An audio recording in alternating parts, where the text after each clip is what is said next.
Question number 1 Ahom আৰু মোগলৰ মাজত ঐতিহাসিক শৰাইঘাট যুদ্ধ কেতিয়া হৈছিল? ইয়াৰ শুদ্ধ উত্তৰটি হৈছে অপশ্যন বি 1671 খ্ৰীষ্টাব্দত। কুৱেশ্যন নম্বৰ 2 ইয়াণ্ডাবু সন্ধি কেতিয়া স্বাক্ষৰিত হৈছিল যাৰ পিছত ব্ৰিটিছ শাসন অসমত সূচনা হৈছিল? ইয়াৰ শুদ্ধ উত্তৰটি হ'ব অপশ্যন এ 1826 চনৰ 24 ফেব্ৰুৱাৰী। কুৱেশ্যন নম্বৰ 3 আহোমৰ প্ৰথম ৰাজধানী কি আছিল? শুদ্ধ উত্তৰটি হৈছে option A Charaideo. Question number 4 Assam accord কেতিয়া স্বাক্ষৰিত হৈছিল? ইয়াৰ শুদ্ধ উত্তৰটি হৈছে অপশ্যন নম্বৰ এ 15 আগষ্ট 1985 চনত। কুৱেশ্যন নম্বৰ 5 কনকলতা বৰুৱা কোন আন্দোলনত শ্বহীদ হৈছিল? ইয়াৰ শুদ্ধ উত্তৰটি হৈছে অপশ্যন এ ভাৰত ত্যাগ আন্দোলন। কুৱেশ্যন নম্বৰ 6 গুৱাহাটী বিশ্ববিদ্যালয় গুৱাহাটী ইউনিভাৰ্চিটি কেতিয়া প্ৰতিষ্ঠা হৈছিল? ইয়াৰ শুদ্ধ উত্তৰটি হ'ব অপশ্যন বি 1948 চনৰ 26 জানুৱাৰী। কুৱেশ্যন নম্বৰ 7 বিখ্যাত চীনা পৰিভ্ৰাজক হিউৱেন চাং কাৰ ৰাজত্বকালত কামৰূপ অৰ্থাৎ প্ৰাচীন কামৰূপ ৰাজ্য ভ্ৰমণ কৰিছিল? ইয়াৰ শুদ্ধ উত্তৰটি হ'ব অপশ্যন বি কুমাৰ ভাস্কৰ বৰ্মনৰ ৰাজত্বকালত হিউৱেন চাঙে অসম তথা প্ৰাচীন কামৰূপ ৰাজ্য ভ্ৰমণ কৰিছিল। কুৱেশ্যন নম্বৰ 8 বৰ্তমান অসমৰ বিধানসভাৰ অধ্যক্ষগৰাকীৰ নাম কি?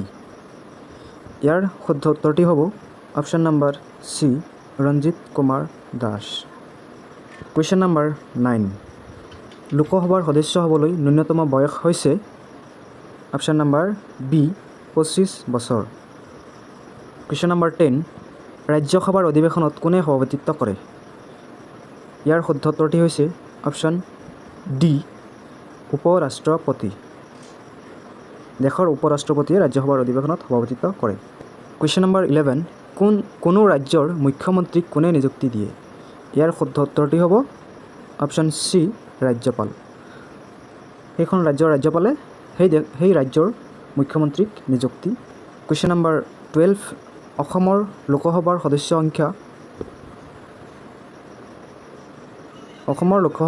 সংখ্যা হৈছে 14 জন অৰ্থাৎ option B is the right answer. Question number 13 সংবিধানৰ কোনটো অধ্যায়ত মৌলিক অধিকাৰ অৰ্থাৎ ফাণ্ডামেণ্টেল ৰাইটছ সন্নিৱিষ্ট কৰা হৈছে? ইয়াৰ শুদ্ধ উত্তৰটি হ'ব option B is the correct answer. Question number 14 তেজপুৰৰ দ পৰ্বতীয়া তলৰ কোনটো ৰাজবংশৰ নিদৰ্শন পোৱা যায়? ইয়াৰ শুদ্ধ উত্তৰটি হ'ব অপশ্যন এ গুপ্ত বংশ। কুৱেশ্যন নম্বৰ 15 বংগভংগ কোন চনত হৈছিল? ইয়াৰ শুদ্ধ উত্তৰটি হ'ব অপশ্যন বি 1905 চনত। কুৱেশ্যন নম্বৰ 16 টোকলাই চাহ গৱেষণা কেন্দ্ৰ টোকলাই টি ৰিচাৰ্চ ইনষ্টিটিউট ক'ত অৱস্থিত? ইয়াৰ শুদ্ধ উত্তৰটি হ'ব option A Jorhat. Question number 17 অসমৰ কোনটো জিলাক চাহৰ ৰাজধানী টি কেপিটেল অফ আছাম বুলি জনা যায়? ইয়াৰ শুদ্ধ উত্তৰটি হ'ব অপশ্যন নম্বৰ এ ডিব্ৰুগড়।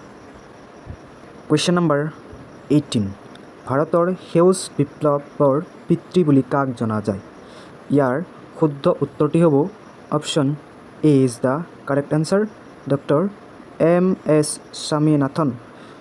তেওঁক ভাৰতৰ সেউজ বিপ্লৱৰ পিতৃ বুলি জনা যায়। কুৱেশ্যন নম্বৰ 19 কয়লা আৰু খনিজ তেল কোনবিধ শিলাত পোৱা যায়?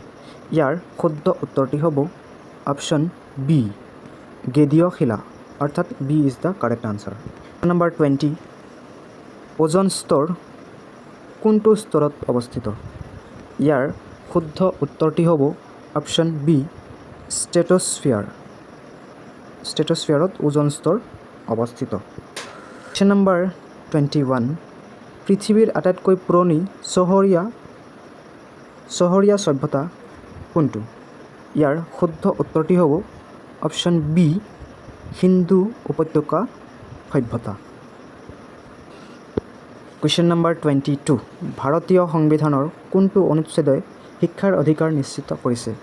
ইয়াৰে শুদ্ধ উত্তৰটি হ'ব অপশ্যন বি আৰ্টিকেল 21A অৰ্থাৎ আৰ্টিকেল 21A ভাৰতীয় সংবিধানৰ শিক্ষাক অধিকাৰ নিশ্চিত কৰিছে।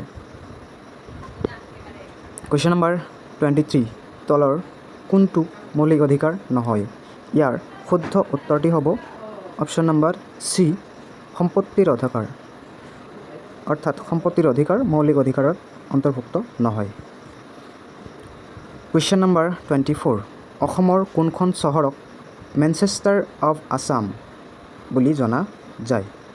ইয়াৰ শুদ্ধ উত্তৰটি হ'ব অপশ্যন এ শুৱালকুছি অৰ্থাৎ শুৱালকুছিক অসমৰ মেনচেষ্টাৰ বুলি অৰ্থাৎ মেনচেষ্টাৰ অৱ আছাম বুলি জনা যায়। আজিৰ শেষৰটো প্ৰশ্ন হৈছে MRPৰ সম্পূৰ্ণ অৰ্থ কি? ইয়াৰ সম্পূৰ্ণ অৰ্থ অৰ্থাৎ ৰূপ হৈছে মেক্সিমাম ৰিটেইল প্ৰাইচ অৰ্থাৎ MRPৰ সম্পূৰ্ণ ৰূপ হৈছে অপশ্যন নম্বৰ এ মেক্সিমাম ৰিটেইল প্ৰাইচ।